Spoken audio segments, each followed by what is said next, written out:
La construction du port en eau profonde des Bananas, qui est longtemps resté dans l'empire chimérique, devient de plus en plus une réalité. La cité de Mwanda est valorisée par la présence d'une forte délégation du gouvernement provincial du Congo central, du gouvernement national. Accueilli par l'administrateur du territoire de Mwanda, M. Simon Lubanzila Ndouakoulou, cette délégation est composée de Djirekaba, le chef de l'État, M.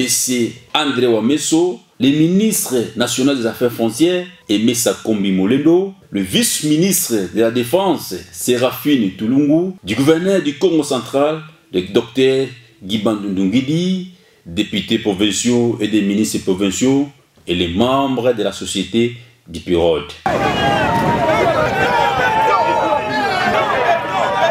C'est à 13h20, l'heure à laquelle Excellence Monsieur le ministre des Affaires foncières, Aimé Sakombi Molendo, a donné le coup d'envoi de ses travaux de construction du port en eau profonde des Bananas au Congo central, nord-ouest du pays.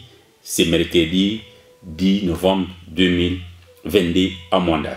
Après 10 mois passés de silence, que le chef de l'État avait procédé à la pose de la première pierre de cet édifice d'une importance incommensurable pour l'économie de la République démocratique du Congo.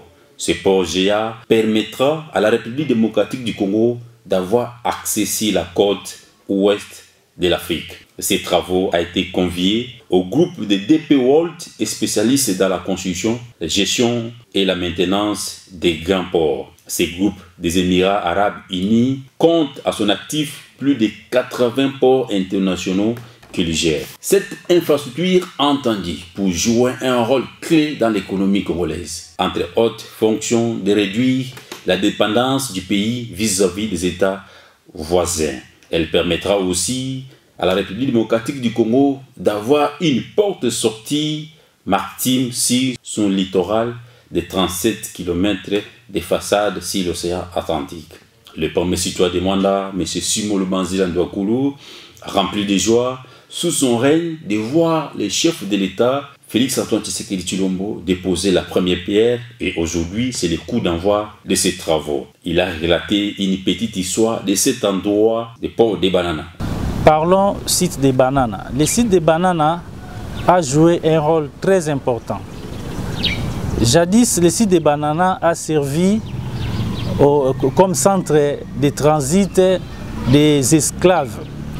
En 1921, toujours à l'époque coloniale, le site des Bananas a servi comme le centre de relégation du kimbangisme. La mère par adoption de Papa Simon Kimbangu, Maman Kinzembo, après son arrestation en Kamba, a été transférée à la prison des Bananas. Aujourd'hui, nous sommes au même site pour procéder au démarrage des travaux du port en eau profonde.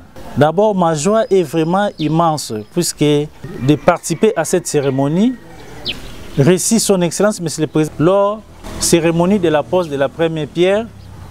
Aujourd'hui, j'assiste à une cérémonie importante composée d'une délégation importante provenant du gouvernement central et de la province du Congo central. Et enfin, il a démontré l'importance de ces méga infrastructures et en même occasion, il a félicité les chefs de l'État pour son amour du développement de notre pays et en appelant sa population de sa juridiction à soutenir massivement le président de la République, Félix Antoine Tshisekedi Tshilombo. Port en eau profonde, c'est un outil qui vient appuyer le développement socio-économique de la province du Congo central, du pays et de l'Afrique.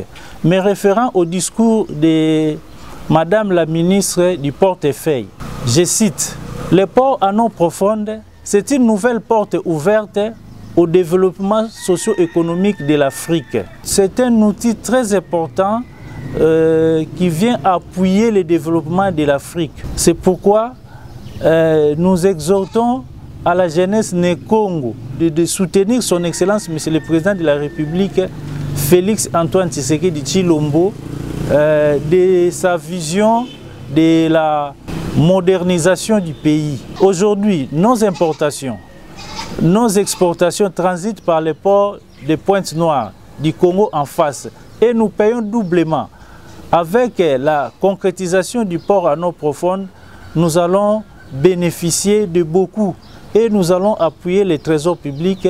C'est un port qui a implication dans tous les domaines de la vie humaine. Ce port va ouvrir au pays une ouverture sur l'océan avec la capacité de recevoir des navires de plus grande capacité. La première phase prévoit la construction d'un quai de 600 mètres carrés et de 25 hectares d'espace de stockage, un coût d'envoi de 350 millions de dollars américains. 4 phases au total sont prévues avec un investissement d'environ 1,3 milliard de dollars selon les sources concordantes. La durée de ces travaux est estimée à 2 ans.